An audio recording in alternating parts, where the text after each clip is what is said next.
कृत्रिम बाढ़ से डूबे डिब्रूगढ़ का हाल जानने स्थानीय सांसद सर्बानंद सोनोवाल का डिब्रूगढ़ दौरा। ऐसे में मालूम हो कि बीते दिनों की लगातार बारिश से डिब्रूगढ़ शहर बाढ़ जैसी हालात का सामना कर रहा है। सड़कों और नालियों में पानी के जमने से आवाजाही बाधित हुई है। बाढ़ की कहर के बीच पावर कट की समस्या से जनता बेहाल हो गई है।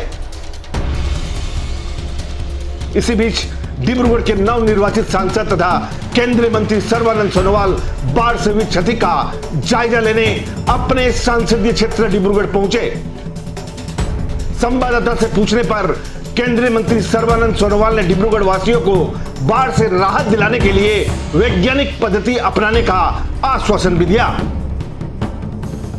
उन्होंने यह भी स्वीकार किया कि बाढ़ की समस्या न सिर्फ पुरानी है बल्कि यह एक भयंकर प्राकृतिक आपदा है।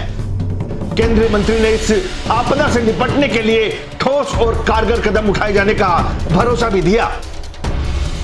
ऐसे में आपको बता दें कि आजादी के अमृत काल में देश की जनता को बाढ़ के प्रकोप का शिकार होना पड़ रहा है। यह वाकई में चिंता का विषय है। बरस दर बरस बीत जाने के बाद भी असम की जनता इस भयंकर प्रकोप से बच नहीं पाई है।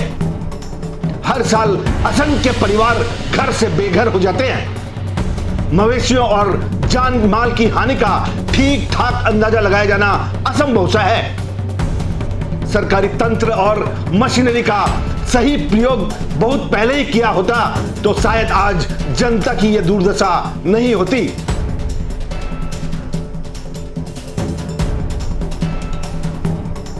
देखिए, ये बात गंभीर है और हमें ये समस्या का हल हमें निकालना ही होगा और निश्चित रूप से राज्य सरकार और केंद्रीय सरकार मिलकर इस विषय पर सही कदम उठाएंगे। और इन दिनों में जो बाढ़ का परिस्थिति जो है, स्थिति जो है, इन पर काफ़ी लोगों का नुकसान हुई है और सारे विषय को देखते हुए मेरा कहना इतना ही है कि डिब्रूगढ़ शहर को अगले दिनों में इस परिस्थितियों से मुक्त करने के लिए निश्चित रूप से इसका एक साइंटिफिक अध्ययन होना बहुत ज़रूरी है और उसी हिसाब से ड्रेनेज व्यवस्था को भी खड़ा करना ज़रूरी है। और मुझे लगता है कि आम जनताओं का साथ हम सब मिलकर इस विषय पर कदम उठाएंगे। और जो आपने बिजली के बारे में बोला तो मुझे उपायुक्त ने बताया, डीसी ने बताया कि अब तक 266 ट्रांसफार्मर को चालू की गई है और बाकी 16 बाकी है। तो इन दिनों में इसलिए नहीं किया गया था कि पानी का हाल मतलब लेवल बहुत ऊपर थे और जिसकी वजह से लोगों का जीवन में खतरा भी पैदा हो सकते थे। इसके लिए उन्होंने कहा अभी परिस्थिति का काफ़ी हाल हुई है और इस हालत में निश्चित रूप से ये जो ट्रांसपोर्ट का व्यवस्था वो उसको कर सकते। हाँ, ये बात सही है, लेकिन ये सेफ्टी किट भी उनको देना होगा ताकि उनकी भी जीवन बचे।